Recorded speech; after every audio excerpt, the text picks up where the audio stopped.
Le millionnaire l'a forcé à l'épouser après l'avoir trouvée en train de ramasser des déchets. Si cette histoire vous intéresse, n'oubliez pas de vous abonner à notre chaîne et dites-nous de quelle ville vous nous regardez. Continuons.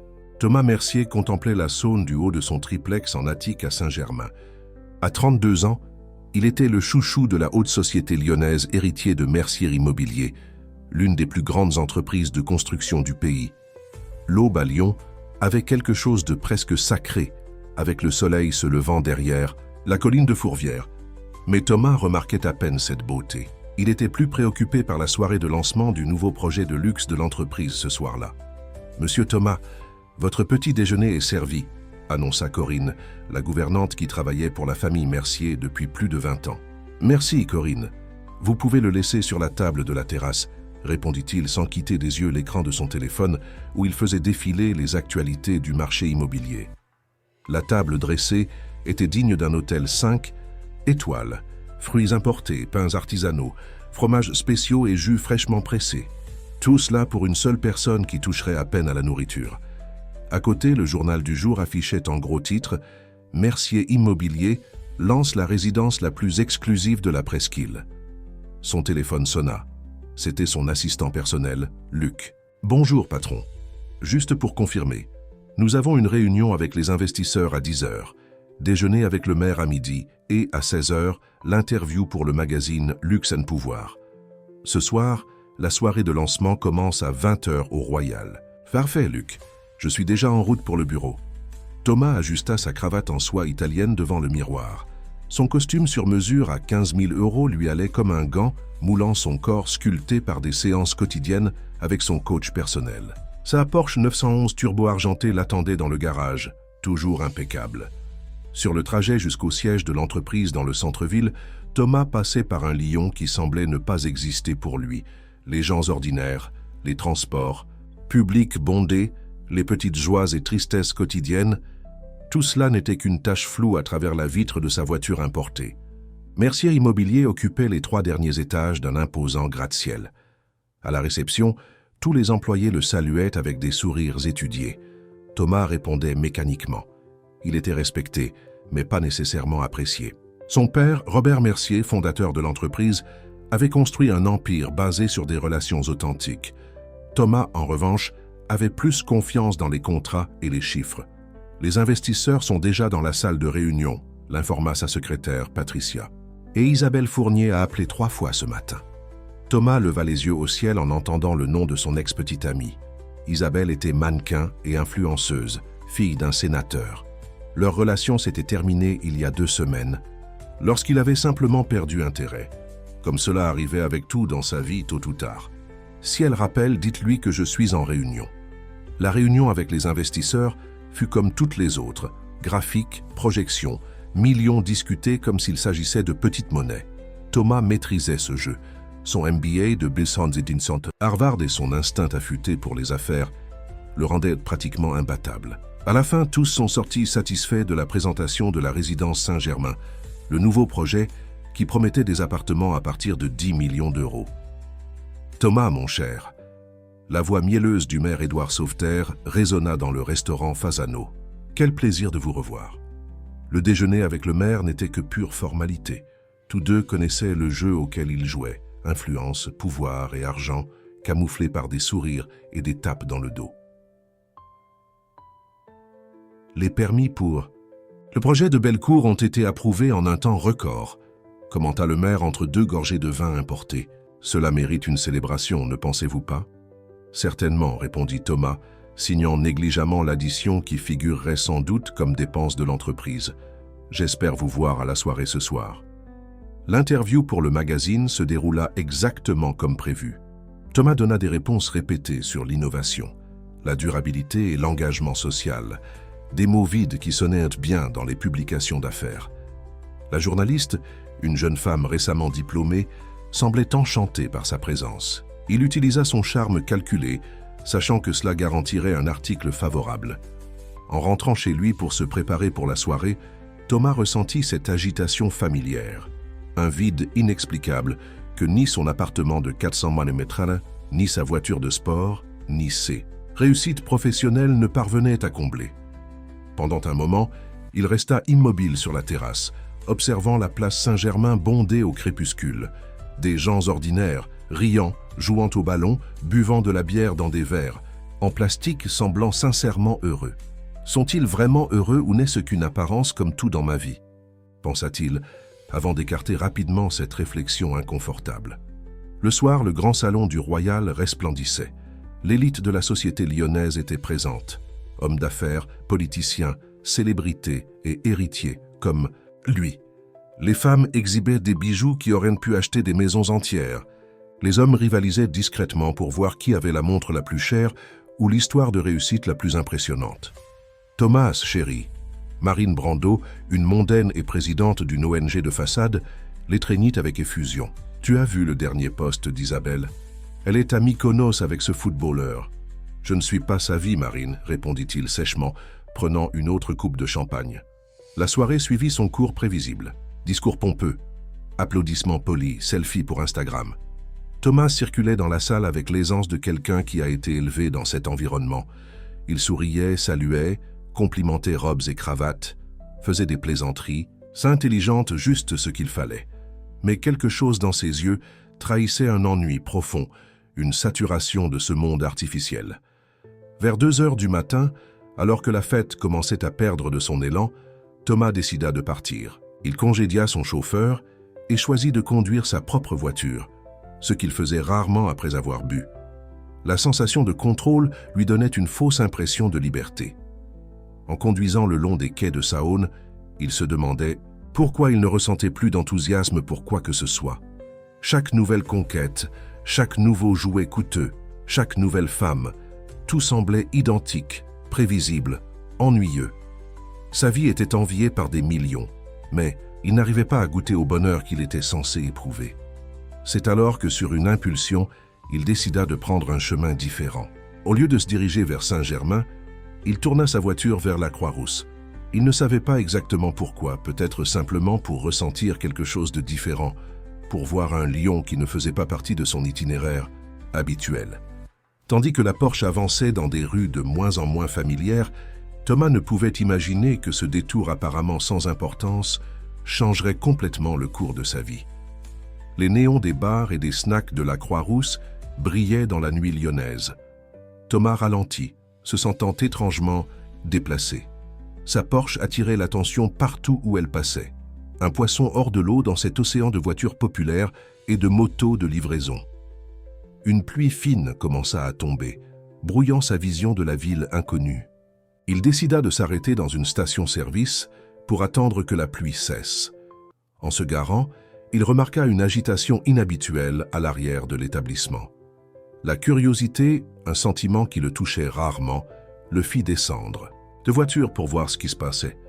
Près des conteneurs à déchets, une femme fouillait soigneusement dans les sacs jetés. Ce n'était pas une ramasseuse ordinaire, avec des vêtements sales ou un aspect négligé. Il y avait quelque chose dans sa posture, dans la manière méticuleuse dont elle triait les matériaux, qui indiquait une histoire différente. Thomas s'approcha, inconsciemment attiré par cette scène si éloignée de sa réalité. « Vous allez bien ? Avez-vous besoin d'aide ?» demanda-t-il, gardant une distance sécuritaire. La femme se retourna, surprise.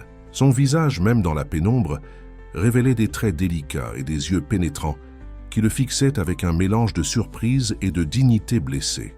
« Je vais parfaitement bien, merci », répondit-elle avec une diction impeccable qui contredisait complètement le décor. « Je fais juste mon travail. » Thomas fut déconcerté. Cette voix n'appartenait pas à quelqu'un de la rue. Elle était éduquée, ferme, presque aristocratique. « Excusez-moi, je ne voulais pas vous offenser. C'est que, eh bien, vous ne semblez pas... » « Je ne semble pas quoi ? Une ramasseuse de déchets ?» Elle sourit avec ironie. « Et à quoi devrait ressembler une personne qui collecte des recyclables, selon vous ?» L'embarras de Thomas était visible. Pour la première fois depuis des années, il ne savait pas quoi dire. Cette femme le défiait d'une manière que personne dans son cercle social n'aurait jamais osé. « Je m'appelle Thomas, » dit-il finalement, tendant la main dans un geste automatique. « Louise, » répondit-elle, essuyant rapidement sa main sur son Jean avant de serrer la sienne. « Louise Cardin. » Un tonnerre résonna au loin et la pluie s'intensifia. L'employé de la station regardait avec méfiance cette scène insolite, un homme en costume coûteux conversant avec une ramasseuse de déchets recyclables. « Ne devriez-vous pas être à une fête à Saint-Germain » demanda Louise, retournant à sa tâche de tri des plastiques et papiers. « Comment savez-vous que je viens de Saint-Germain ? Votre accent, vos vêtements, votre voiture ?» Elle pointa du doigt la Porsche garée. « Pas besoin d'être détective. » Thomas sentit une goutte de pluie couler sur son visage. Il était sur le point de prendre congé et de retourner dans son monde protégé quand quelque chose l'en empêcha. Peut-être la curiosité, peut-être l'ennui, peut-être une impulsion inexplicable de connaître quelque chose au-delà de la bulle où il vivait. « Puis-je vous offrir un café ? Vous semblez travailler depuis des heures. » Après un moment d'hésitation, Louise accepta. Ils entrèrent dans le petit café de la station, un environnement simple que Thomas ne fréquenterait jamais en temps normal. Ils s'assirent à une table en formica usée, sous le regard curieux des rares clients nocturnes. « 2 cafés, s'il vous plaît », commanda Thomas à la serveuse somnolente. Dans le silence qui suivit, il observa mieux sa compagne improvisée. Louise devait avoir environ 35 ans. Malgré ses vêtements simples et ses mains marquées par le travail dur, il y avait une élégance naturelle dans ses gestes. Ses cheveux bouclés étaient attachés en un chignon pratique, et ses yeux, maintenant il pouvait voir qu'ils étaient d'un brun profond, portaient un mélange de sagesse et de tristesse. « Qu'est-ce qui vous amène dans cette partie de la ville à cette heure ?» demanda-t-elle, brisant le silence. « Honnêtement, je ne sais pas. Je crois que j'avais besoin de voir quelque chose de différent. » Différent de quoi ? De mon monde. Des mêmes personnes, des mêmes conversations, des mêmes fêtes. Louise l'étudia avec curiosité. « Problème de riche », commenta-t-elle, avec un léger sourire ironique qui, étonnamment, ne sonnait pas offensant. Les cafés arrivèrent, et Thomas remarqua comment elle tenait la tasse avec ses 2 mains, profitant de la chaleur avant de prendre la première gorgée. « Et vous ? Vous avez toujours travaillé dans le recyclage ?» demanda-t-il, sincèrement intéressé. Louise laissa échapper un rire bref et amer. « Non. En fait, il y a 3 ans, j'étais PDG de Cardine Technologies. Vous en avez entendu parler ?» Thomas écarquilla les yeux. Cardine Technologies avait été l'une des startups les plus prometteuses de France, développeur d'un logiciel révolutionnaire pour la gestion hospitalière. Il se souvenait vaguement d'avoir lu sur l'effondrement soudain de l'entreprise après un scandale. « Vous êtes cette Louise Cardin. Mais que s'est-il passé ? » La version courte, j'ai été saboté par mon associé et ex-mari. Il a détourné des millions, falsifié ma signature sur des documents. Et quand le système a été découvert, il a fui le pays en me laissant porter toute la culpabilité. Elle parlait avec un calme surprenant, comme quelqu'un qui avait déjà traité la douleur. J'ai tout perdu. Entreprise, réputation, maison, économie. J'ai passé 2 ans à essayer de prouver mon innocence. Mais quand j'ai finalement réussi à nettoyer partiellement mon nom, il était déjà trop tard pour recommencer dans le marché des entreprises. Mais pourquoi les matériaux recyclables ? Vous pourriez travailler comme consultante, donner des cours. Vous pensez que je n'ai pas essayé ? Personne ne veut embaucher l'ex-PDG impliqué dans un scandale financier, même après que mon innocence ait été prouvée. Les portes se sont fermées, et quant à enseigner, je le fais aussi. Je donne des cours de programmation 2 fois par semaine dans un projet social ici, dans le quartier. Et le recyclage ? J'ai commencé par nécessité, j'ai continué par choix.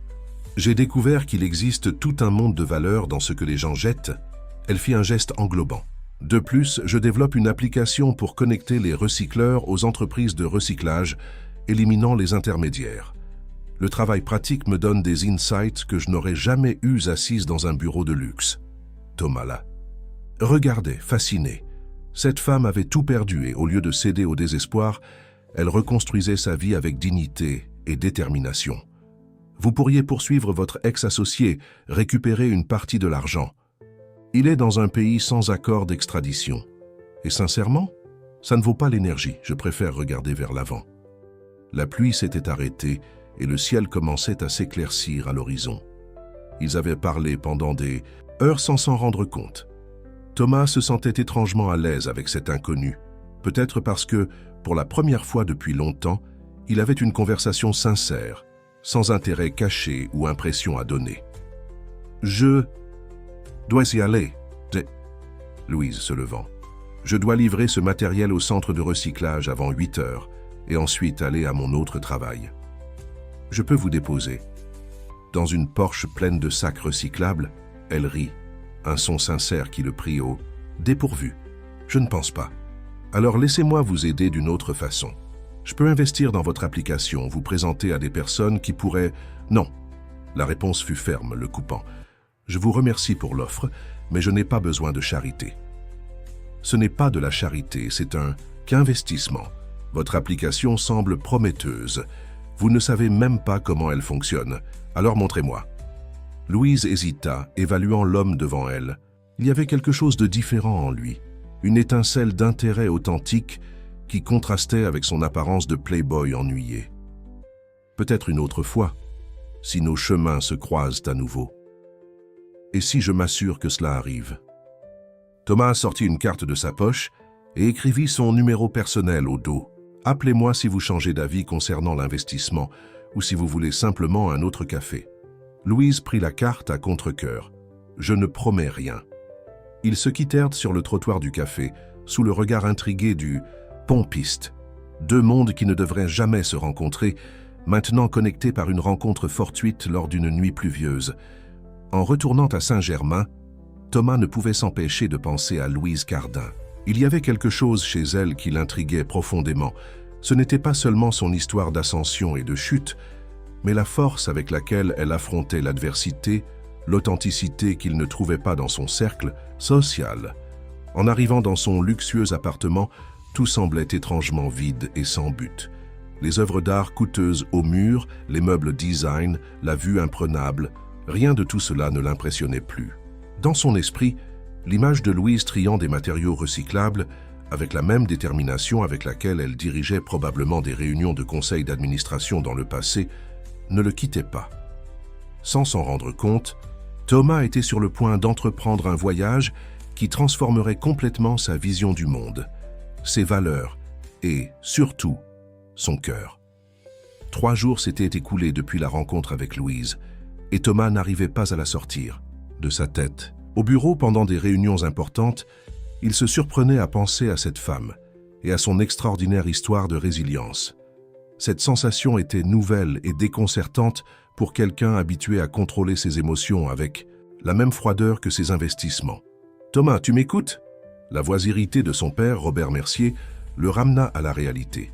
Ils étaient dans la salle de réunion principale de Mercier Immobilier, discutant du déplacement d'une petite communauté pour la construction d'un nouveau centre commercial. « Désolé, père, pouvez-vous répéter ?» Robert regarda son fils avec un mélange d'irritation et d'inquiétude. « J'ai dit que la mairie a déjà garanti l'expulsion pour la semaine prochaine. Nous devons définir la stratégie de communication pour minimiser l'impact négatif dans la presse. »« Et où iront ces familles ?» demanda Thomas, surprenant tout le monde dans la salle, y compris lui-même. Un silence embarrassant s'installa. Ce genre de question n'était jamais sorti de la bouche de Thomas Mercier auparavant. « Depuis quand est-ce notre problème ?» répondit Robert avec un sourire nerveux aux autres dirigeants. « La mairie a offert des indemnités. Ce qu'ils font avec l'argent est leur problème. » Thomas acquiesça mécaniquement, mais quelque chose en lui avait changé. Les paroles de Louise sur la valeur, le but et la dignité résonnaient dans son esprit, créant une dissonance avec tout ce qu'il avait toujours accepté comme normal. À la fin de la journée, il prit une décision impulsive. Il prit le téléphone et appela Luc, son assistant. « Luc, j'ai besoin d'une adresse, un centre de recyclage à la Croix-Rousse, n'importe lequel, et annule mes engagements de ce soir. » 2 heures plus tard, Thomas garait sa voiture devant une des coopératives de recycleurs dans la région de la Croix-Rousse. L'endroit était un grand hangar, mais simple, où des dizaines de personnes travaillaient au tri des matériaux. Ses yeux parcoururent l'environnement jusqu'à trouver ce qu'il cherchait. Louise, concentrée à une table, guidant quelques femmes sur la classification des plastiques. Il s'approcha, se sentant étrangement nerveux. Il était habitué à entrer dans des salles pleines de magnates et de politiciens puissants sans hésiter, mais cet environnement l'intimidait d'une manière inexplicable. « Salut », dit-il simplement, quand elle le remarqua enfin. Les yeux de Louise s'écarquillèrent, pendant une seconde avant qu'elle ne retrouve son sang-froid. « Thomas, que faites-vous ici ?» « Je suis venu connaître votre travail, répondit-il, essayant de paraître décontracté, et faire une proposition. Elle l'étudia avec méfiance. Quel genre de proposition? Pouvons-nous parler dans un endroit plus tranquille, Louise? Consulta sa montre. Mon service se termine dans une demi-heure. Si vous voulez attendre, Thomas acquiesça et s'éloigna, observant le fonctionnement de la coopérative.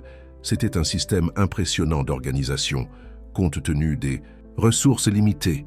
Les gens travaillaient avec détermination et coordination, comme un orchestre bien répété. Il remarqua aussi les regards curieux qu'on lui adressait. Son costume italien et ses chaussures en cuir n'appartenaient clairement pas à ce décor. Quand Louise termina son travail, ils marchèrent jusqu'à une place proche. Le crépuscule à Lyon peignait le ciel de teintes orangées et les gens rentrèrent du travail, créant un flux constant dans les rues. Alors, quelle est cette proposition? Si importante qui vous a fait quitter Saint-Germain? Demanda-t-elle, s'asseyant sur un simple banc en bois. Thomas hésita. L'idée qui semblait si claire dans son esprit paraissait maintenant absurde quand il essayait de la verbaliser. « Je veux comprendre votre monde, » dit-il finalement. « Je veux savoir comment c'est de vivre sans le privilège que j'ai toujours. » Que Louise laissa échapper un rire incrédule. « Et comment comptez-vous faire cela? En passant quelques heures dans une coopérative, prenant des photos pour votre Instagram comme travail bénévole ?» L'acidité du commentaire l'atteignit, mais Thomas ne recula pas. « Non. Je veux vivre comme vous pendant 1 mois. Sans carte, de crédit, sans confort, sans filet de sécurité. Je veux vraiment comprendre ce que c'est d'être de l'autre côté. » Louise le fixa, cherchant des signes de moquerie sur son visage, mais ne trouvant qu'une sincérité déconcertante. « C'est de la folie, » répondit-elle, secouant la tête. « Qui gagneriez-vous ? Je ne sais pas exactement. Peut-être une perspective, peut-être un but, ou peut-être rien. Mais je suis prêt à essayer. » Un silence s'établit entre eux, rempli seulement par les sons de la ville en mouvement. « Et qui gagnerais-je » demanda finalement Louise. La question prit Thomas au dépourvu. Il n'avait pas considéré qu'il devrait offrir quelque chose en échange. « Ce que vous voulez, » répondit-il sincèrement. « De l'argent, des contacts, un investissement dans votre application. »« Je ne veux pas de votre argent, » l'interrompit-elle. « Mais peut-être pouvons-nous faire un accord différent. » Thomas la regarda, intrigué. « J'essaie de mettre en place un projet technologique dans le centre communautaire où j'enseigne. Nous voulons enseigner la programmation aux jeunes du quartier, mais il nous manque des équipements, un espace adéquat et surtout des portes vers le marché du travail ensuite. »« Je peux aider avec tout cela, » dit Thomas, s'animant. « Pas si vite ?» Louise leva la main. « Si vous voulez vraiment vivre comme moi pendant 1 mois, vous devrez gagner ce droit d'aider. Pas question d'utiliser votre nom ou vos contacts. Vous devrez trouver des solutions comme une personne ordinaire avec des ressources limitées. » Thomas sourit, acceptant le défi. « Et où resterai-je pendant ce mois? J'ai un canapé-lit dans le salon de mon appartement. C'est petit mais propre. » La proposition était surréaliste. Thomas Mercier, héritier d'un empire immobilier, dormant sur le canapé de l'appartement d'une ancienne dirigeante qui travaillait maintenant comme ramasseuse de recyclables. C'était le genre d'histoire que ses amis considéreraient comme une mauvaise blague. « J'accepte, » dit-il, tendant la main pour sceller l'accord. Louise hésita un moment avant de serrer sa main. « Nous commençons demain. N'apportez que l'essentiel. Des vêtements simples, des papiers et une somme limitée d'argent. Laissez carte, montre chère et tout symbole de statut à la maison.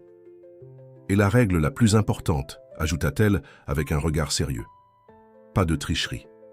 Si je découvre que vous utilisez vos privilèges en cachette, notre accord se termine immédiatement. » Le lendemain matin, Thomas affronta les regards incrédules de Corinne, sa gouvernante, en lui demandant de préparer un sac à dos avec des vêtements basiques.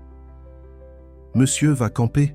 demanda-t-elle, confuse de voir le patron refuser des costumes et opter pour des jeans et des t-shirts. « Quelque chose comme ça, Corinne. Je serai absent quelques semaines, mais ne vous inquiétez pas. » Luc, son assistant, fut encore plus difficile à convaincre. « 1 mois? Sans contact? Mais et la fusion avec le groupe Albuquerque et le lancement au Brotto? Votre père va devenir fou. Dites-lui que je prends du temps pour réfléchir, inventer quelque chose sur l'épuisement si nécessaire, et reporter tout ce que vous pouvez. » L'explication semblait absurde, même à ses propres oreilles. Mais Thomas était déterminé. Il y avait quelque chose dans ce défi qui l'attirait d'une manière irrésistible, peut-être la possibilité d'échapper, même temporairement, à la cage dorée qu'il avait lui-même aidé à construire. 18 heures, comme convenu, Thomas sonna à la porte de l'appartement de Louise dans un immeuble simple à Gerland, quartier au sud de Lyon. Il portait un jean, un t-shirt blanc basique et des baskets, probablement les vêtements les plus simples qu'il ait jamais portés à l'âge adulte. Louise ouvrit la porte, surprise de le voir réellement là. Une partie d'elle s'attendait à ce qu'il abandonne cette idée folle. « Vous êtes vraiment venu », commenta-t-elle, lui faisant de la place pour entrer. L'appartement était petit, mais accueillant. Un salon combiné avec une cuisine, une chambre modeste et une salle de bain compacte. Des livres occupaient pratiquement toutes les surfaces disponibles, révélant l'esprit inquiet de la propriétaire.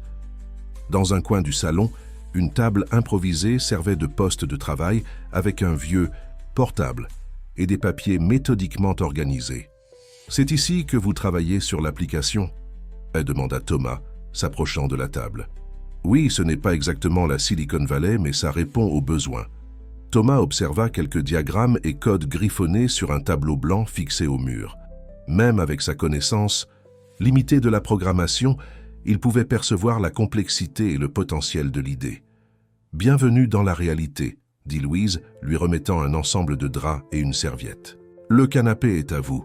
Salle de bain au bout du couloir. Nous partageons les dépenses de nourriture et de factures. Et demain, vous commencez à travailler. » « Travailler où ? » ? « À la coopérative, bien sûr. Si vous voulez comprendre ma vie, vous devez faire ce que je fais. » L'expression de Thomas dut révéler son choc, car Louise sourit avec un mélange d'amusement et de défi. « Vous pensiez que ce serait facile ? Que nous allions simplement philosopher sur les différences sociales ? Pendant que vous observiez ma vie comme un touriste. Non, je ne m'attendais pas à commencer si vite. La vie n'attend pas, Thomas, surtout quand on n'a pas le luxe de choisir son propre rythme. » Cette nuit-là, allongé sur le canapé-lit qui semblait minuscule pour son corps habitué, au matelas king size, Thomas fixa le plafond inconnu, se demandant s'il avait commis la plus grande erreur de sa vie. Les sons de la ville étaient différents ici, plus proches, plus réels. L'odeur, la chaleur, la texture des draps simples, tout était un rappel constant qu'il avait franchi une frontière invisible. Son téléphone vibra. C'était un message d'Isabelle, son ex-petite amie. « J'ai entendu dire que tu avais disparu. Tout va bien. Pouvons-nous parler ?» Il hésita, les doigts planant au-dessus de l'écran. Après un moment, il éteignit complètement l'appareil. Pendant un mois, Thomas Mercier cesserait d'exister. À sa place, juste un homme ordinaire essayant de comprendre un monde qui avait toujours été là, mais qu'il n'avait jamais vraiment vu. De l'autre côté de l'appartement, Louise était aussi éveillée, se demandant quelle folie l'avait poussée à accepter cet accord. Elle hébergeait maintenant sous son toit un homme qui représentait tout ce qu'elle avait appris à se méfier. Privilèges, pouvoir, argent facile. Et pourtant, il y avait quelque chose chez lui, une curiosité authentique, une inquiétude qu'elle reconnaissait en elle-même. « 1 mois, pensa-t-elle, juste 1 mois et ensuite chacun retourne dans son monde. » Ce qu'elle ne savait pas, c'est qu'à la fin de cette période, aucun des deux ne serait capable de retourner complètement dans le monde qu'ils avaient laissé derrière eux. Le réveil sonna à 5h30, arrachant Thomas d'un sommeil profond. Pendant un moment, il ne reconnut pas où il était. Le plafond inconnu, le matelas fin, le bruit du monde se réveillant dehors. La réalité le frappa comme un seau d'eau froide. Il était dans l'appartement de Louise, commençant son mois de vie réelle. « L'heure de se lever », annonça-t-elle, déjà habillée de vêtements simples et pratiques. « Nous devons être à la coopérative à 7h. » Thomas se leva, sentant des douleurs dans des parties du corps dont il ignorait l'existence. Le canapé-lit était loin d'offrir le confort de son matelas orthopédique importé. « Il y a du café ?» demanda-t-il, se frottant les yeux. « Il y a de la poudre sur l'étagère et de l'eau au robinet », répondit Louise, sans interrompre ses préparatifs. « Sucre à côté de la cuisinière, si vous en utilisez. Nous avons 20 minutes avant de sortir pour prendre le bus. »« Le bus ?» répéta Thomas, comme si le mot était d'une langue inconnue. « Comment pensiez-vous que nous irions ? En Uber ? La réalité du transport public frappa Thomas de manière frappante. Le bus était bondé, les gens serrés les uns contre les autres, secouant à chaque virage ou freinage brusque. La chaleur intensifiée par les corps agglomérés créait une atmosphère suffocante. Accroché à une barre de soutien, Thomas observait Louise, qui semblait parfaitement à l'aise dans cet environnement, lisant un livre de programmation comme si elle était dans un fauteuil confortable. « Comment arrivez-vous à vous concentrer ici ?» demanda-t-il, quand ils trouvèrent enfin un espace moins serré. « Adaptation », répondit-elle simplement. « Quand on n'a pas le choix, on apprend à faire le mieux avec ce qu'on a. » La coopérative de recyclage était un grand hangar divisé en secteurs pour différents types de matériaux. Des dizaines de travailleurs étaient déjà en activité quand ils arrivèrent. Louise le conduisit à M. Dominique, un homme d'environ 70 ans qui coordonnait les opérations. Dominique, « Voici Thomas. Il va travailler avec nous pendant un temps dans le cadre d'un projet social. » Le regard du vieil homme parcourut Thomas de la tête aux pieds, évaluant les mains sans callosité, la posture trop droite, l'expression encore un peu perdue. « Vous avez déjà travaillé dans le recyclage avant, mon garçon ?»« Non, monsieur. Avec des déchets de n'importe quel type ? Non plus. » Monsieur Dominique laissa échapper un rire rauque. « Eh bien, aujourd'hui est votre jour de chance. Vous allez apprendre avec les meilleurs. » Les 8 heures suivantes furent les plus physiquement épuisantes de la vie de Thomas. Il fut affecté au tapis de tri, où il devait séparer rapidement différents types de plastique. Le travail exigeait non seulement de la force, mais aussi des connaissances techniques pour identifier les matériaux et de l'agilité pour ne pas retarder le processus. En moins d'une heure, ses mains étaient sales, son dos lui faisait mal, et l'odeur forte des résidus imprégnait ses narines. Plusieurs fois, il commit des erreurs, séparant incorrectement les matériaux, ce qui lui valut des regards d'impatience des collègues du tapis. PET dans le conteneur bleu, PEHD dans le vert, expliqua patiemment Madame Zélie, une femme d'âge moyen qui travaillait avec une incroyable dextérité à côté de lui. Si vous ne séparez pas correctement, nous perdons de la valeur à la vente. À l'heure du déjeuner, Thomas s'effondra sur un banc dans la cafétéria improvisée où les travailleurs partagèrent leurs gamelles. Louise le rejoignit, apportant 2 assiettes de la nourriture communautaire. « Comment vous en sortez-vous » demanda-t-elle, lui tendant une des assiettes. « Honnêtement, terriblement. Je n'ai jamais pensé que ce serait si difficile. Pas seulement pour l'effort physique, mais parce que cela exige des connaissances spécifiques. » Exactement, acquiesça Louise. Les gens pensent que travailler dans le recyclage, c'est juste manipuler des déchets. Mais il y a toute une science impliquée. Chaque travailleur ici est expert en identification, classification et valorisation des matériaux que la plupart jettent sans réfléchir. Thomas regarda autour, voyant avec de nouveaux yeux ces personnes qui, jusqu'alors, auraient été invisibles pour lui. Des conversations animées, des rires et des discussions sur le travail remplissaient l'environnement, créant une atmosphère de camaraderie qu'il expérimentait rarement dans ses déjeuners d'affaires. Ce monsieur là-bas, Louise pointa discrètement vers un homme d'une 60aine d'années, c'est Sébastien. Il a été métallurgiste pendant 30 ans, jusqu'à ce que l'usine ferme. Maintenant, il est notre expert en métaux. Il peut identifier des alliages juste en regardant et en calculant le poids dans sa main. L'après-midi, Thomas fut transféré à la presse, où le travail était encore plus lourd. À la fin de la journée, chaque muscle de son corps protestait. Ses mains, toujours impeccablement soignées, étaient maintenant rugueuses et avec de petites coupures. Sur le chemin du retour, dans le bus tout aussi bondé, il resta silencieux, absorbant l'expérience de la journée. À côté de lui, Louise l'observait avec un mélange de curiosité et de respect réticent. Il n'avait pas abandonné ni plaint, comme elle l'espérait secrètement. « Vous voulez toujours continuer ?» demanda-t-elle quand ils arrivèrent enfin à l'appartement. « Oui, » répondit-il, avec une détermination qui les surprit tous les deux. « Mais j'ai besoin d'une douche de toute urgence. » Après s'être nettoyé et reposé un peu, Thomas trouva Louise dans la petite cuisine préparant un dîner simple. « Je peux aider ?» proposa-t-il. « Vous savez cuisiner ?»« Pas exactement, mais je peux apprendre. » Sous les conseils patients de Louise, Thomas essaya de couper des légumes pour une soupe.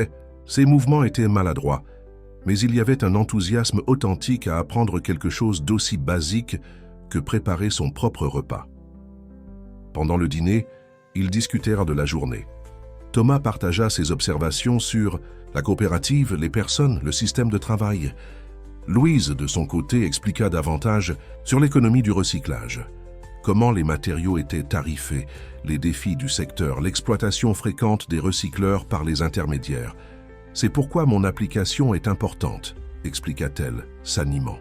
Si nous pouvons connecter directement les recycleurs aux entreprises qui achètent des recyclables, nous éliminons les intermédiaires qui prennent une grande partie du profit.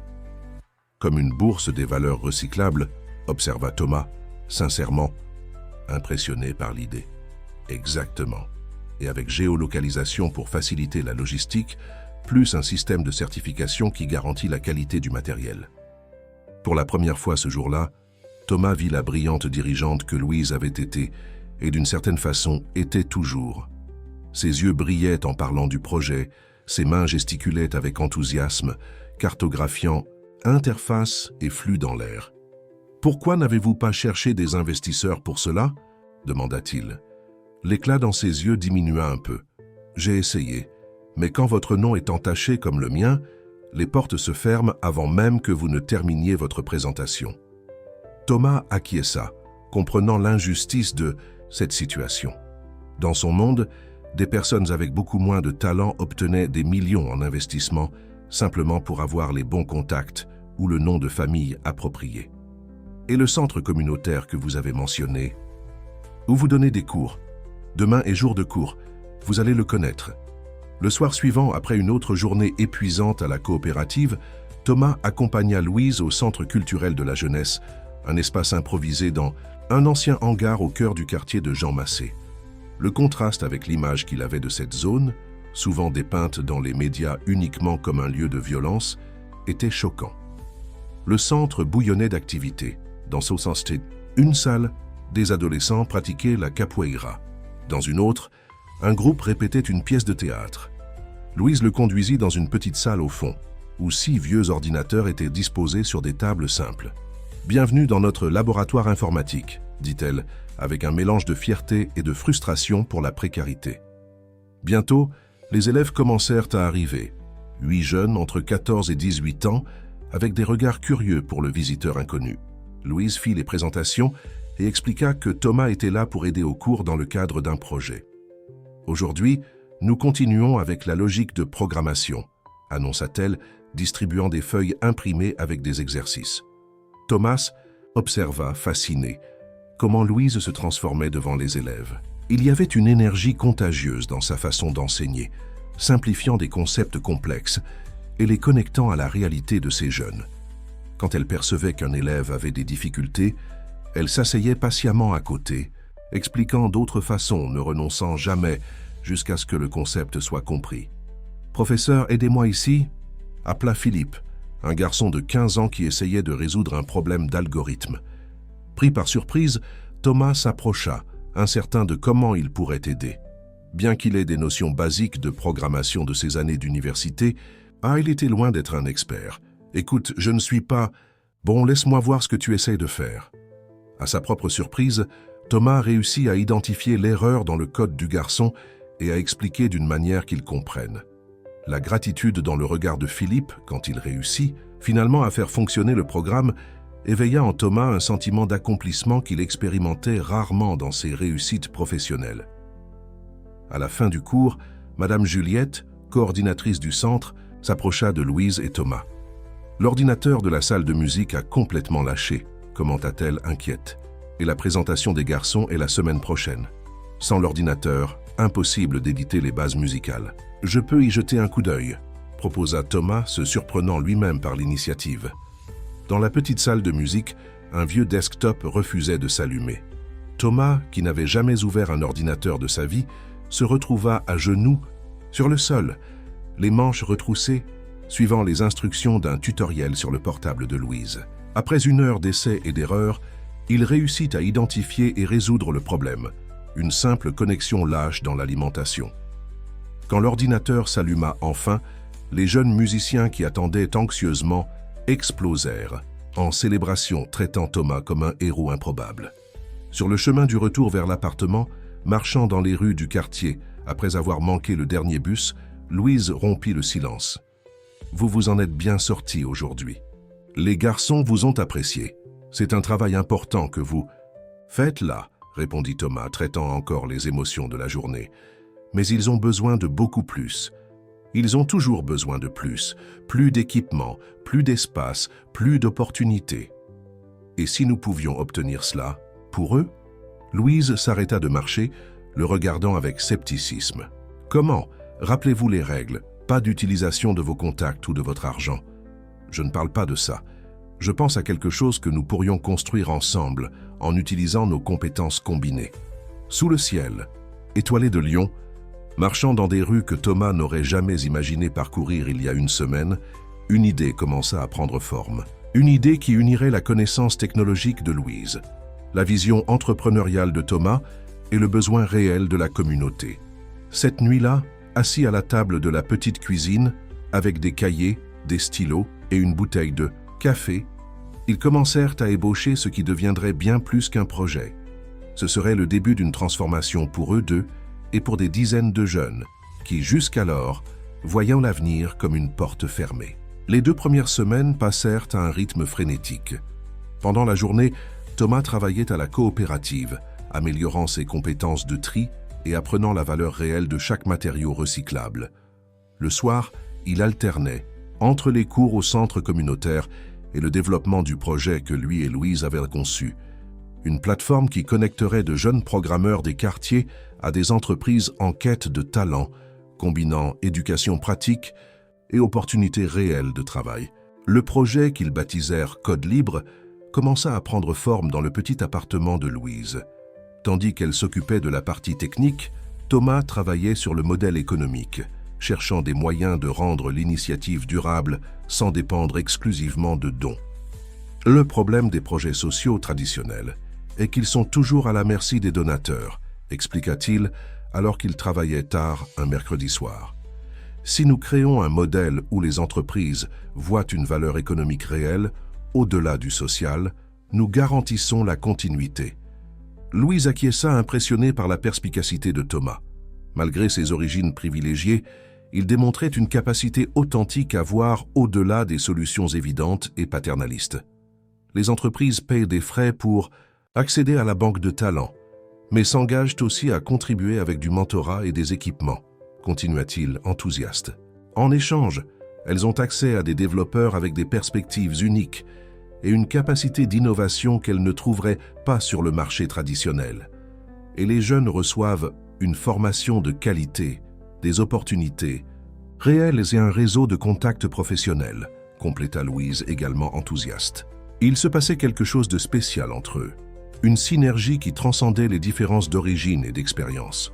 Les nuits de travail s'étendaient en conversations profondes sur leur vie, rêves et désillusions. Thomas raconta la pression constante de correspondre aux attentes de son père et le vide qu'il ressentait même dans ses plus grandes réussites professionnelles. Louise partagea la douleur de la trahison de son ex-mari et ex-associé et comment elle avait dû reconstruire son identité après avoir perdu tout ce qu'elle croyait définir qui elle était. Un samedi après-midi, alors qu'il testait le prototype du site du projet, le portable de Thomas, qui était resté pratiquement oublié ces dernières semaines, sonna avec insistance. « Vous n'allez pas répondre ?» demanda Louise, remarquant son hésitation. Thomas regarda l'écran. C'était son père. « Mieux vaut pas », répondit-il, mettant l'appareil en silencieux. « C'est probablement à propos d'un problème dans l'entreprise qui peut attendre. » Mais le téléphone continua de vibrer, maintenant avec des messages de Luc, son assistant, et d'autres dirigeants de l'entreprise. Quelque chose semblait urgent. « Je pense que vous devriez vérifier », insista Louise. « Notre accord n'inclut pas d'ignorer les urgences. » À contre-cœur, Thomas prit l'appel suivant. C'était Luc, paniqué. « Thomas, Dieu merci. Nous essayons de vous trouver depuis des heures. Votre père est à l'hôpital. Il a eu une crise cardiaque pendant une réunion. » Le monde de Thomas sembla se figer.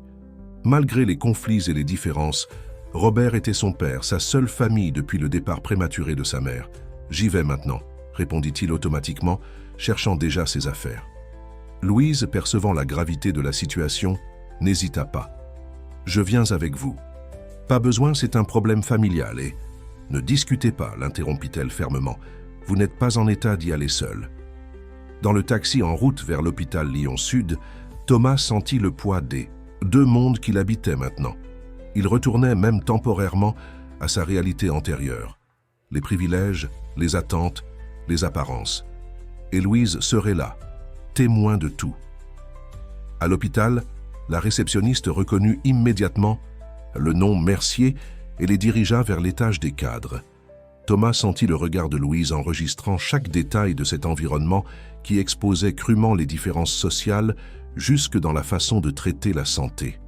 Dans la luxueuse salle d'attente, un groupe de dirigeants de l'entreprise conversait à voix basse. En le voyant, tous se levèrent, expression de soulagement mêlée à de la curiosité, pour la femme inconnue à ses côtés. « Thomas, enfin !» s'exclama Marie-Hélène, directrice financière de l'entreprise. « Nous étions inquiets. Votre père est stabilisé, mais les médecins font encore des examens. »« Que s'est-il passé exactement ?» demanda-t-il, ignorant les regards curieux dirigés vers Louise. « Nous étions en réunion avec les investisseurs arabes quand il a commencé à ressentir des douleurs à la poitrine. Par chance, le docteur Moreau était dans le bâtiment et a agi rapidement. Thomas acquiesça, absorbant l'information. « Puis-je le voir ?» Les médecins ont dit que bientôt les visites seront autorisées, une seule personne à la fois. Un silence embarrassant suivit. Les regards allèrent de Thomas à Louise, qui restait calme à ses côtés, clairement déplacée dans cet environnement, mais gardant sa dignité. « Ah, voici Louise », présenta finalement Thomas. « Une amie. »« Enchantée », dit simplement Louise, sans offrir plus d'explications. Les chuchotements commencèrent presque immédiatement. Thomas pouvait imaginer les spéculations. Qui était cette femme sans nom de famille connue, habillée avec simplicité, aux côtés de l'héritier de Mercier Immobilier dans un moment si critique? L'inconfort grandissait quand Isabelle, son ex-petite amie, entra précipitamment dans la salle. « Thomas, quelle frayeur! Je suis venue dès que j'ai su !» s'exclama-t-elle, l'embrassant avec une intimité excessive avant de remarquer la présence de Louise. « Oh, je ne savais pas que tu étais accompagnée. »« Isabelle, voici Louise. » Louise, Isabelle est une connaissance. La description d'Isabelle comme connaissance après des années de relation causa un regard blessé qui ne passa pas inaperçu de Louise, qui se sentit soudainement intruse dans un moment privé. « Je vais chercher un café pour nous, » dit Louise, donnant à Thomas et Isabelle l'espace pour parler. Dans le couloir, loin des regards des cadres, Louise respira profondément. Cet environnement lui rappelait douloureusement le monde qu'elle avait perdu. Non qu'elle souhaitait y retourner, mais la sensation d'être jugée et diminuée par son apparence actuelle était un coup à sa fierté. Alors qu'elle attendait, dans la file de la cafétéria, elle sentit une présence à ses côtés. C'était Marie-Hélène, la directrice financière. « Alors, vous et Thomas êtes... » demanda-t-elle sans détour. « Amis, » répondit Louise simplement. « Nous travaillons ensemble sur un projet. » Marie-Hélène l'étudia avec des yeux analytiques. « Pardonnez l'indiscrétion, mais nous sommes tous préoccupés par Thomas. Il a disparu sans explication il y a 2 semaines, ne répond pas aux appels à abandonner des engagements importants. Ce n'est pas typique de lui. Peut-être avait-il besoin de temps pour réfléchir, réévaluer ses priorités, suggéra Louise, restant vague. À un moment crucial pour l'entreprise, avec la fusion en cours et des investisseurs internationaux impliqués. Marie-Hélène secoua la tête. Il y a beaucoup en jeu. Des responsabilités qui ne peuvent pas simplement être abandonnées pour des impulsions personnelles. L'insinuation était claire, et Louise sentit son sang bouillir. Avant qu'elle puisse répondre, une infirmière apparut, appelant Thomas. Son père était réveillé et demandait à le voir. Quand Louise retourna dans la salle d'attente avec 2 cafés, elle trouva Thomas conversant intimement avec Isabelle, qui tenait sa main d'un air possessif. En la voyant, il parut embarrassé, comme pris en flagrant délit dans une situation compromettante. « Votre père demande après vous », informa Louise, lui tendant le café. « L'infirmière est venue vous chercher. »« Merci », répondit-il, se levant. « Vous allez attendre ?» La question révélait son insécurité quant au rôle de Louise dans ce scénario. « Je pense qu'il vaut mieux que je rentre », répondit-elle, comprenant que sa présence ne faisait que compliquer les choses. « Vous avez besoin de temps avec votre famille. »« Non, s'il vous plaît, restez, insista-t-il. ignorant le regard surpris d'Isabelle. « J'ai besoin de vous ici. » La sincérité de ces mots toucha Louise profondément. Malgré l'inconfort, elle acquiesça. « Je serai là quand vous reviendrez. » Tandis que Thomas se dirigeait vers la chambre de son père, Louise s'assit dans un coin éloigné, essayant d'ignorer les regards et chuchotements. Isabelle, visiblement irritée, s'approcha avec un sourire forcé. « Alors, Louise, d'où connaissez-vous Thomas ?»« Nous nous sommes rencontrés récemment, » répondit Louise, restant vague. « Comme c'est intéressant. Et que faites-vous exactement ?»« Je travaille dans la technologie et le recyclage. »« Le recyclage, comme les déchets ?» Le dédain dans la voix d'Isabelle était palpable. « Exactement. Je transforme ce que des personnes comme vous jettent en quelque chose d'utile à nouveau. » Le double sens ne passa pas inaperçu. Isabelle plissa les yeux, évaluant la femme devant elle avec un nouvel intérêt. « Vous ne semblez pas être le genre de Thomas, » commenta-t-elle finalement. « Et quel serait son genre ?»« Eh bien, des personnes de notre cercle. Vous savez, des familles qui se connaissent, des intérêts communs, des environnements partagés. Des personnes comme vous, alors ?» Isabelle sourit avec une fausse douceur. « Exactement. Des personnes qui comprennent les pressions et responsabilités de sa position. Qui ne l'éloignerait pas de ses devoirs à un moment critique pour sa famille et son entreprise ?» Avant que Louise puisse répondre, Thomas revint dans la salle, visiblement secoué après la rencontre avec son père. Son regard chercha immédiatement Louise et en la trouvant, une expression de soulagement apparut sur son visage tendu. « Comment va-t-il » demanda-t-elle s'approchant. « Stable, c'était une frayeur, mais les médecins disent qu'il se rétablira complètement avec du repos. » Il passa la main dans ses cheveux, un geste que Louise reconnaissait déjà comme signe d'anxiété. « Mais il veut que je reprenne immédiatement la gestion de certains projets critiques, la fusion avec Albuquerque notamment. »« Je comprends, » répondit Louise, sentant le poids de ses paroles. C'était le début de la fin de leur expérience ensemble. « Thomas, chéri, » interrompit Isabelle en laçant son bras. « J'ai parlé à papa, et il dit qu'il peut reporter la réunion avec les investisseurs à la semaine prochaine, si tu as besoin de temps pour te réorganiser. » Le contraste entre les deux mondes n'avait jamais été aussi évident. D'un côté, Isabelle, représentant tout ce qui était familier et attendu de Thomas, connexion, influence, un chemin déjà tracé. De l'autre, Louise, symbolisant le nouveau, l'inconnu, la possibilité d'une vie avec un but au-delà du profit et du statut. « Je dois retourner à l'appartement pour récupérer mes affaires, » dit Thomas soudainement se tournant vers Louise. « Vous venez avec moi ?» La question surprit tout le monde, surtout Isabelle, qui laissa échapper une expression de choc. « Vous vivez avec elle ?» demanda-t-elle incrédule. Thomas respira profondément, affrontant la situation de face pour la première fois. « Oui, je vis avec Louise depuis 2 semaines, dans le cadre d'un projet personnel. Et non, ce n'est pas ce que vous pensez. » La révélation causa un brouhaha parmi les cadres présents. Thomas Mercier, héritier de l'un des plus grands empires immobiliers du pays, vivant avec une inconnue dans des circonstances mystérieuses. « C'est absurde !» s'exclama Isabelle. « Ton père à l'hôpital, l'entreprise ayant besoin de toi, et toi vivant une sorte de expérience alternative avec cette femme, qu'est-ce qui ne va pas chez toi ?» La pression de l'environnement, les regards de jugement, l'hostilité à peine voilée, tout cela sembla frapper Thomas d'un coup. Dans une impulsion, il prit une décision qui le surprit lui-même. « Louise n'est pas juste une amie, » déclara-t-il fermement. « Nous sommes fiancés. » Le silence qui suivit fut assourdissant. Louise se figea, incapable de traiter ce qu'elle venait d'entendre. Isabelle pâlit, cherchant appui sur une chaise proche. « Fiancée ?» répéta Marie-Hélène, exprimant l'incrédulité générale. « Depuis quand ?»« C'est récent, » répondit Thomas, évitant le regard choqué de Louise. « Nous comptions l'annoncer dans des circonstances différentes, mais puisque tout le monde est si curieux. » Sans donner le temps pour plus de questions, il prit la main de Louise et la conduisit hors de la salle, laissant derrière eux un groupe de personnes abasourdies. Dans le taxi, le silence pesant ne fut brisé que lorsqu'ils furent loin de l'hôpital. « Qu'est-ce que c'était que ça ?» demanda finalement Louise, sa voix tremblant de colère contenue. « Je suis désolé, » répondit Thomas, passant ses mains sur son visage. « J'ai paniqué.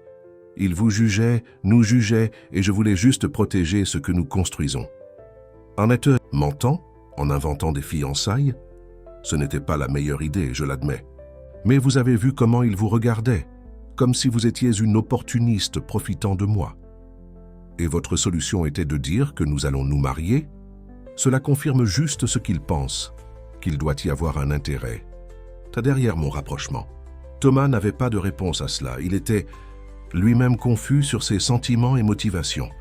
Ces dernières semaines, Louise était devenue bien plus qu'une expérience sociale ou une partenaire de projet. C'était quelqu'un pour qui il avait développé une admiration et une affection authentiques.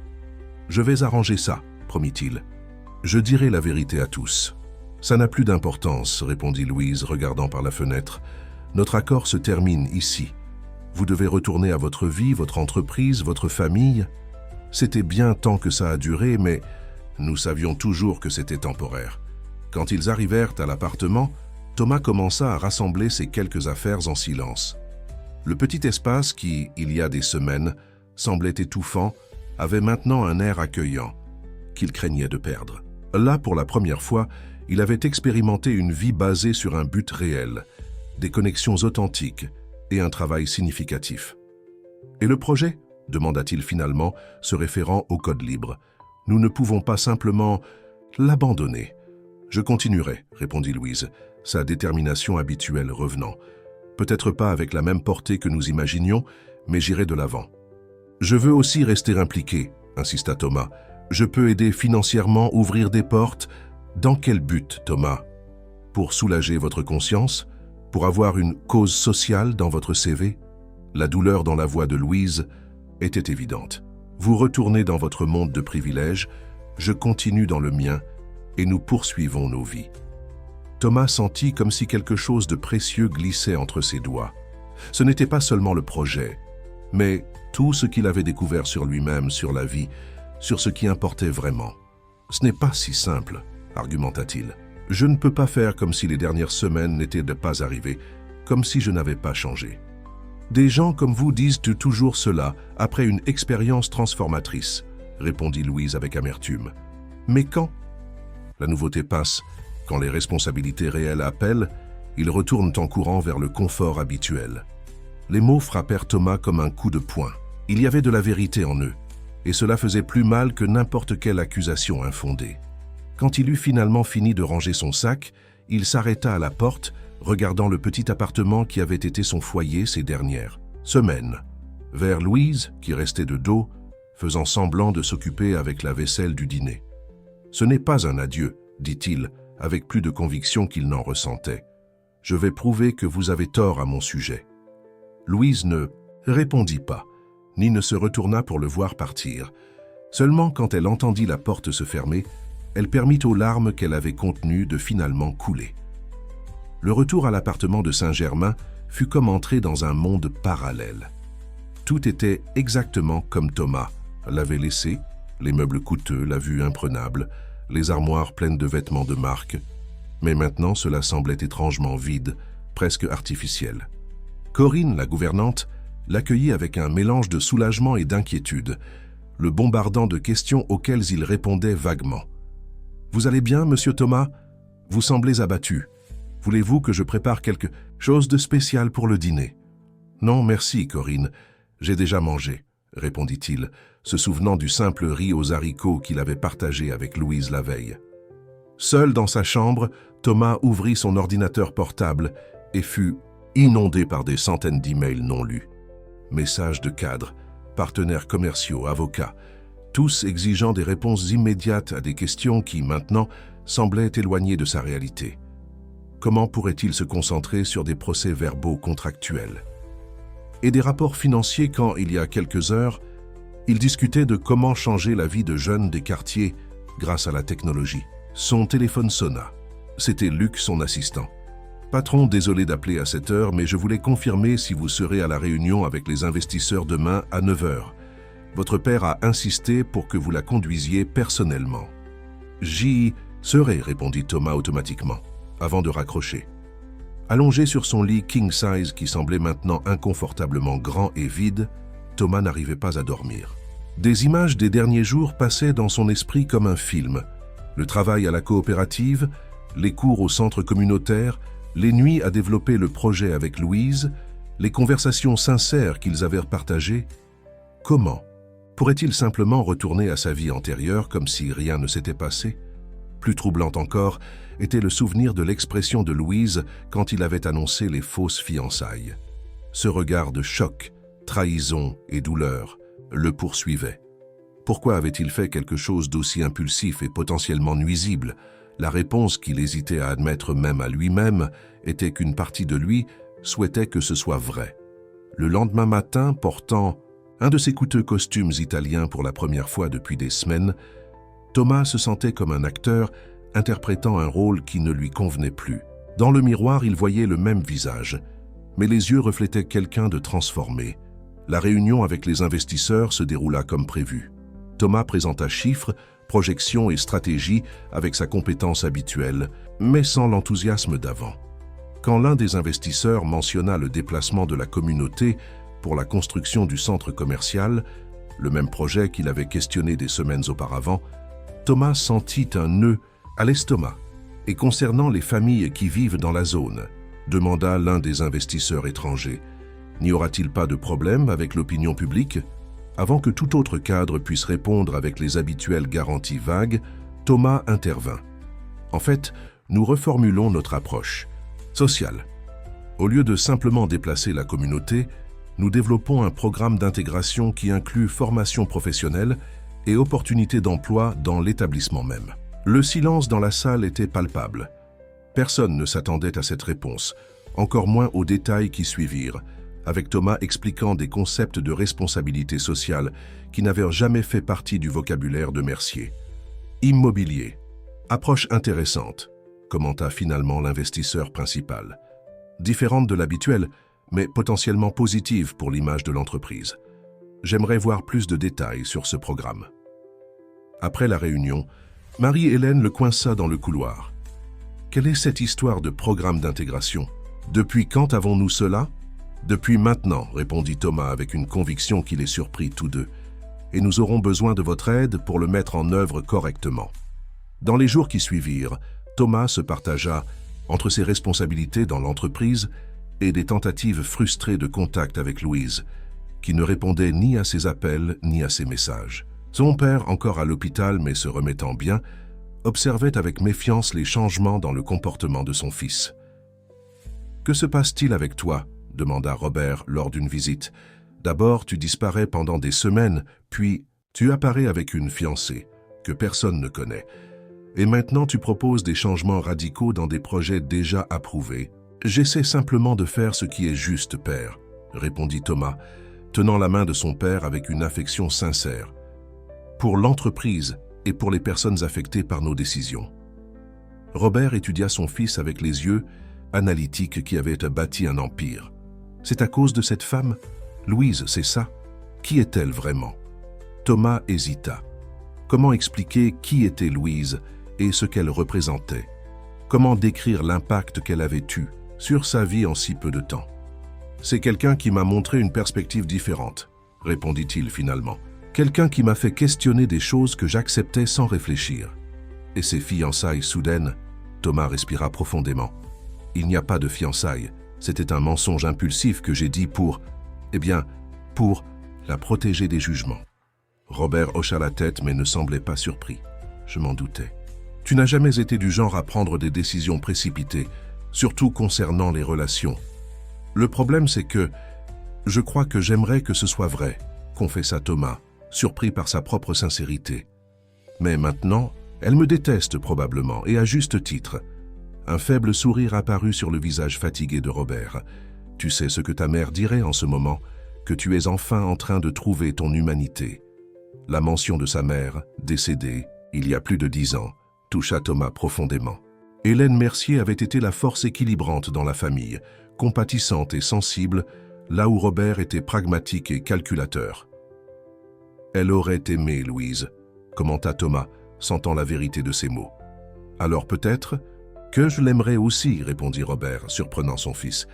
Quand je sortirai, je veux la rencontrer convenablement, sans mensonge cette fois. Sur le chemin du retour de l'hôpital, Thomas prit une décision. S'il ne pouvait pas parler à Louise par téléphone, il irait directement à elle. Non pour implorer son pardon ou forcer une réconciliation, mais pour honorer l'engagement qu'ils avaient pris avec le projet Code Libre et avec les jeunes du centre communautaire. En arrivant à l'immeuble de Gerland, il sentit son cœur s'accélérer. Il était nerveux comme un adolescent à son premier rendez-vous. Il sonna à la porte, espérant que Louise serait chez elle en ce samedi après-midi. Personne ne répondit. Après plusieurs tentatives, une voisine âgée sortit dans le couloir. « Si vous cherchez Louise, elle n'est pas là. Elle est partie tôt avec un grand sac. Savez-vous où elle est allée ou quand elle revient ?» demanda Thomas, sentant une pression dans sa poitrine. « Elle n'a rien dit, mon garçon, mais elle semblait pressée. » Inquiet, Thomas décida d'essayer le centre communautaire. C'était jour de cours de programmation, et même fâchée contre lui, Louise n'abandonnerait pas ses élèves. Arrivant à Jean Massé, il trouva le centre communautaire en activité, mais aucun signe de Louise. Madame Juliette, la coordinatrice, l'accueillit avec une expression préoccupée. « Ah, vous êtes le jeune homme qui aidait Louise, n'est-ce pas? C'est bien que vous soyez venu. Nous sommes inquiets pour elle. » « Pourquoi? Que s'est-il passé ?» demanda Thomas, sentant l'anxiété grandir. « Elle est venue hier, très déterminée, parlant d'une application presque prête et d'une présentation importante aujourd'hui à l'incubateur d'entreprise de l'Université de Lyon. Elle a dit que cela pourrait tout changer pour le projet et pour les garçons, mais elle était nerveuse. Je ne l'ai jamais vue comme ça. » L'incubateur d'entreprise de l'Université de Lyon était connu pour lancer des start-up prometteuses, offrant un soutien technique et des possibilités de financement. Louise devait essayer de faire aboutir Code Libre par elle-même. « La présentation est à quelle heure ?» demanda Thomas, consultant sa montre. « À 4 heures, mais elle doit déjà être là en train de se préparer. » Il était 15h30. S'il se dépêchait, il pourrait arriver à temps. Thomas remercia pour l'information et sortit rapidement prenant le premier taxi qu'il trouva. « À la Presqu'île, campus universitaire de Lyon, le plus vite possible, » instruisit-il le chauffeur. Le trafic chaotique du samedi après-midi semblait conspirer contre lui. Le pont qui menait à la Presqu'île était congestionné à cause d'un accident. Inquiet, Thomas vérifiait sa montre chaque minute, voyant le temps s'écouler impitoyablement. « Y a-t-il un chemin alternatif ?» demanda-t-il au chauffeur. « À cette heure, avec cette circulation, impossible. » Quand ils arrivèrent finalement à l'incubateur, il était déjà plus de 16h30. Thomas courut vers l'auditorium où se déroulaient les présentations, seulement pour découvrir que Louise avait déjà fait son exposé et était partie précipitamment après avoir reçu la réponse négative du jury. Ils ont dit que le projet avait du potentiel, mais nécessitait un plus grand développement technique et principalement un soutien financier consistant, expliqua l'une des organisatrices. La candidate semblait assez affectée. « Où est-elle allée ?» demanda Thomas, désespéré. « Je ne saurais dire exactement, mais je l'ai vue marcher en direction du pont. » Thomas partit en trombe. Le pont qui reliait la Presqu'île au continent était long, et Louise essayait probablement de prendre un bus ou un taxi de l'autre côté. Avec de la chance, il pourrait encore la rattraper. La pluie commença à tomber, d'abord légère, puis se transformant rapidement en un orage typique de l'été lyonnais. Trempé, Thomas continuait sa recherche, ignorant l'inconfort du costume mouillé collé au corps. C'est alors qu'il la vit au milieu du pont, penché sur le parapet, observant les eaux agitées de la Saône. Sa posture révélait découragement et défaite, épaules tombantes, tête basse, tout le corps semblant se courber sous le poids de la déception. « Louise !» appela-t-il, s'approchant avec précaution pour ne pas l'effrayer. Elle se retourna surprise, le visage mouillé par un mélange de pluie et de larmes qu'elle tentait de cacher. « Que faites-vous ici ?» demanda-t-elle, sa voix presque inaudible sous le bruit de la tempête. « Je vous cherche. Madame Juliette m'a parlé de la présentation. » Louise rit amèrement. « Ça n'a pas marché. Il voulait des garanties financières que je n'ai pas. Sans investissement initial, le projet ne sort pas du papier. Nous pouvons essayer d'autres moyens, » argumenta Thomas, s'approchant davantage. « Je peux aider. Je ne veux pas de votre charité, Thomas. Je l'ai déjà dit clairement. Ce n'est pas de la charité, c'est un partenariat. Nous avons créé Code Libre ensemble, vous vous souvenez? » La pluie s'intensifia, accompagnée maintenant de fortes rafales de vent qui secouaient la structure du pont. Les voitures passaient à vitesse réduite, soulevant des vagues d'eau qui trempaient encore plus les deux. « Nous devons sortir d'ici », cria Thomas par-dessus le bruit de la tempête. « C'est dangereux. » À ce moment, Un camion passa à grande vitesse, évitant un autre véhicule et montant partiellement sur le trottoir du pont où il se trouvait. Thomas, voyant le danger, poussa Louise loin de la trajectoire du véhicule, mais ne réussit pas à s'éloigner complètement. Le camion frôla son bras, le projetant contre le parapet avec force. « Thomas !» cria Louise, courant vers lui. La douleur était intense, mais il était conscient. Son bras saignait, là où le camion l'avait touché, et il sentait une forte contusion à l'épaule. « Je vais bien », murmura-t-il, essayant de se lever avec l'aide de Louise. « Non, ce n'est pas vrai. Vous avez besoin d'un médecin. » Avec difficulté, Louise aida Thomas à marcher jusqu'au bout du pont, où ils trouvèrent un abri temporaire dans un arrêt de bus. La pluie tombait encore fortement, mais au moins ils étaient protégés du vent. « Pourquoi avez-vous fait ça ?» demanda Louise, improvisant un bandage avec un mouchoir propre qu'elle portait dans son sac. « Ça aurait pu être bien pire. »« Instinct », répondit-il, grimaçant de douleur quand elle pressa la blessure pour arrêter le saignement. « Je n'ai pas réfléchi. J'ai juste réagi. » Louise l'étudiait avec une expression complexe, inquiétude mêlée à quelque chose, d'autre quelque chose qu'elle-même semblait réticente à reconnaître. « Vous êtes fou, vous savez. D'abord vous inventez des fiançailles de nulle part, puis vous disparaissez pendant des jours, et maintenant vous apparaissez au milieu d'une tempête pour presque vous faire renverser à cause de moi. » Malgré la douleur, Thomas sourit. « Quand vous le présentez ainsi, on dirait bien que je perds la raison. » Un taxi s'arrêta finalement quand Louise fit signe, et ils entrèrent, trempés et épuisés. « Où allons-nous » demanda le chauffeur, regardant avec méfiance le passager blessé. Thomas et Louise échangèrent des regards, la même question silencieuse flottant entre eux. « Où aller maintenant ?»« Rue Figueiredo, Presqu'île, » dit finalement Thomas. « Nous allons à l'appartement de ma tante. Elle voyage et j'ai la clé. C'est plus près que Saint-Germain ou Gerland. » Durant le trajet, un silence chargé de mots non dits remplit l'espace entre eux. Louise maintenait la pression sur la blessure de Thomas, ses doigts effleurant occasionnellement sa peau, dans un contact qui semblait chargé d'électricité. L'appartement de la rue Figueiredo était plus petit et plus simple que le penthouse de Thomas à Saint-Germain, mais exhalait toujours le confort de la haute société lyonnaise. Louise aida Thomas à s'asseoir sur le canapé pendant qu'elle cherchait la trousse de premier secours.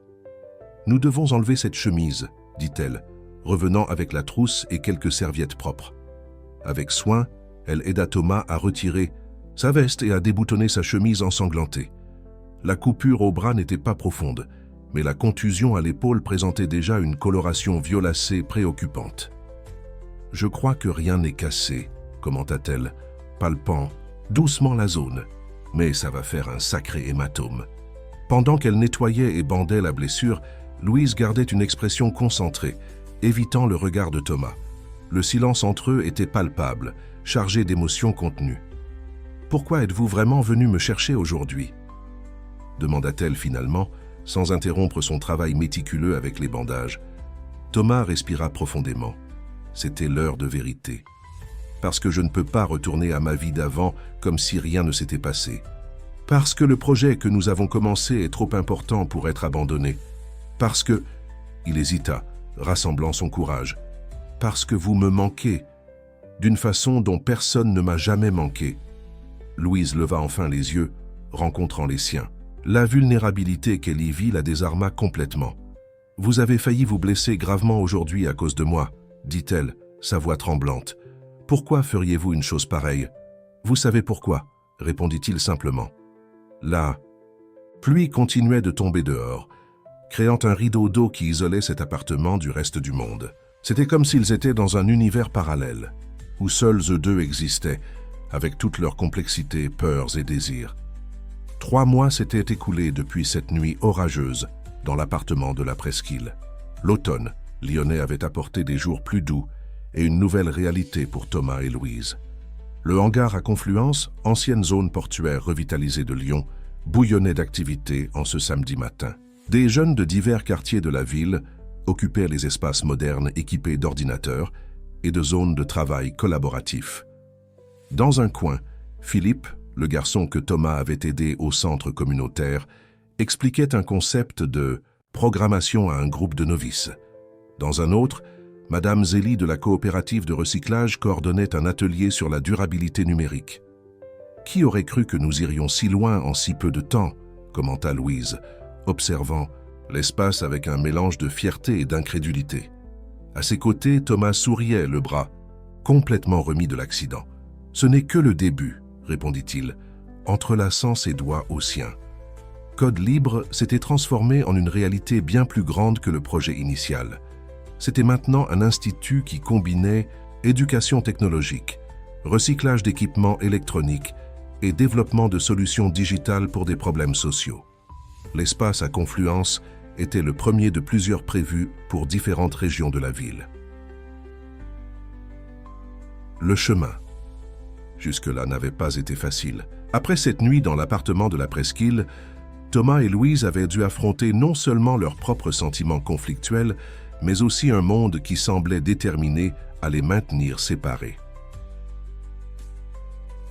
Robert Mercier, en sortant de l'hôpital, exigea de connaître la femme qui avait enlevé son fils pendant des semaines. La rencontre que tous craignaient désastreuse surprit tout le monde. Robert, un homme qui avait construit son empire en reconnaissant la valeur là où d'autres ne voyaient rien, identifia immédiatement l'intelligence et la détermination de Louise. Plus important, il vit comment son fils se transformait en sa présence, plus vivant, plus authentique, plus semblable à la femme qu'il avait aimée. « Elle me rappelle ta mère », commenta Robert avec Thomas après le dîner. « Pas dans l'apparence, ça met dans la force intérieure. Hélène ne s'est jamais laissée intimider par moi ou mon monde, tout comme ta Louise. » L'approbation réticente de Robert ne fut que le premier obstacle surmonté. Le cercle social de Thomas réagit avec un mélange de curiosité malveillante et de rejet voilé. Dans les fêtes et événements où le couple apparaissait ensemble, les commentaires chuchotés et regards indiscrets les suivaient comme des ombres. Isabelle, incapable d'accepter le remplacement, devint une adversaire acharnée, utilisant son influence pour répandre des rumeurs sur le passé de Louise et questionnant publiquement son intégrité. « Comment savons-nous qu'elle n'est pas avec vous uniquement pour votre argent ?» provoqua Isabelle lors d'un événement caritatif, assez fort pour que plusieurs invités entendent. Après tout, elle a déjà été impliquée dans un scandale financier. Louise, qui avait travaillé sans relâche pour reconstruire sa réputation, ressentit profondément le coup. Pendant un moment, elle envisagea de s'éloigner de Thomas pour éviter plus de dommages à son image et au projet qui commençait à prendre forme. « Peut-être vaut-il mieux que nous suivions des chemins séparés », suggéra-t-elle un soir difficile, après un événement de plus rempli de regards de jugement. « Nos mondes sont trop différents, et je ne vous apporte que des problèmes. »« Non, » répondit Thomas avec une fermeté qui les surprit tous deux. « Je ne laisserai pas qu'on nous sépare. Si je dois choisir entre ce monde superficiel et ce que nous avons construit ensemble, je vous choisis, vous, toujours. » C'est cette détermination qui les conduisit à une décision radicale. Thomas n'abandonna pas complètement Mercier Immobilier, mais réduisit drastiquement son implication, se concentrant sur la création d'une division de responsabilité sociale de l'entreprise. Parallèlement, il investit temps et ressources dans le développement de Code Libre, qui évolua d'une simple application à une organisation aux multiples facettes. Le vrai défi a été de convaincre les gens que ce n'était pas juste un projet de charité de plus, expliqua Thomas à un groupe d'entrepreneurs qui visitait le hangar ce matin-là. C'est un modèle d'affaires durable qui génère de la valeur pour tous les impliqués. Le modèle était vraiment innovant. Des entreprises engageaient les services de développement de logiciels de l'Institut, recevant des solutions de qualité à des prix compétitifs, tout en contribuant à la formation de jeunes programmeurs. Les équipements électroniques jetés par les corporations étaient reconditionnés et réintégrés à l'économie circulaire, générant des revenus pour les coopératives de recycleurs. Tout cela alimenté par un écosystème d'éducation technologique qui transformait des talents bruts en professionnels qualifiés. Ça combine le meilleur des deux mondes, compléta Louise, maintenant officiellement directrice de technologie de l'Institut. La vision entrepreneuriale de Thomas, avec l'expérience pratique que j'ai acquise ces dernières années. Parmi les visiteurs se trouvait Marie-Hélène, la directrice financière de Mercier Immobilier, qui initialement avait été l'une des plus sceptiques concernant la relation de Thomas et Louise. « Je confesse que j'avais tort à votre sujet », admit-elle, observant l'interaction harmonieuse entre jeunes des quartiers et cadres des entreprises partenaires. C'est beaucoup plus que ce à quoi je m'attendais. Merci pour votre sincérité, répondit Louise avec un sourire authentique. Votre soutien au sein de l'entreprise a été fondamental pour que nous arrivions jusqu'ici. La réconciliation avec des figures clés du passé avait été un processus graduel mais essentiel. Même Isabelle, après des mois d'hostilité, commençait à démontrer une curiosité moins malveillante envers le projet, bien qu'elle maintienne encore ses distances avec le couple. Le festival d'innovation sociale commence à 2 heures, rappela Luc, maintenant gestionnaire de projet de l'Institut, interrompant la conversation. Les participants arrivent déjà. Le festival d'innovation sociale de Lyon était l'aboutissement de mois de travail acharné. Durant une semaine, le hangar de Confluence se transformerait en un hub de créativité et technologie, réunissant des initiatives similaires de tout le pays, des investisseurs sociaux, des entreprises intéressées par la responsabilité corporative et principalement de jeunes talents des périphéries. « Je suis nerveuse », confessa Louise, alors qu'il se préparait pour la cérémonie d'ouverture. « Il y a tant de personnes importantes ici, y compris la personne la plus importante de toutes », répondit Thomas, pointant vers M. Dominique, le monsieur qui coordonnait la coopérative où tout avait commencé, arrivant maintenant accompagné de plusieurs recycleurs, tous vêtus de t-shirts de l'Institut. Le sourire sur le visage de Louise en voyant ce groupe valait plus que tous les applaudissements qu'ils recevraient plus tard. C'était la confirmation qu'ils avaient construit quelque chose de vraiment significatif. La cérémonie d'ouverture du festival fut simple, mais émouvante. Sur la scène improvisée, Thomas et Louise partagèrent le micro avec de jeunes programmeurs et recycleurs, chacun racontant sa part dans l'histoire de Code Libre. Ce projet est né d'une rencontre improbable, commença Thomas, regardant l'audience. Diversifiée. Une rencontre qui a complètement changé ma vision du monde et m'a appris que la vraie richesse n'est pas dans les biens matériels, mais dans les connexions humaines et dans le but que nous donnons à nos vies. Il est né aussi de la résilience, continua Louise, de la capacité de recommencer à zéro, de voir de la valeur là où d'autres ne voient que du rebut, que ce soit des matériaux ou des personnes. L'histoire qu'ils partagèrent, de comment un jeune millionnaire et une ex-dirigeante transformée en recycleuse s'unirent pour créer quelque chose de plus grand qu'eux-mêmes, émut tout le monde. Ce n'était pas seulement un récit de dépassement individuel, mais un témoignage du pouvoir de la collaboration authentique entre des mondes qui se rencontrent rarement d'égal à égal. Après la cérémonie, tandis que les participants exploraient les diverses activités et expositions du festival, Thomas conduisit Louise vers un coin plus tranquille du hangar.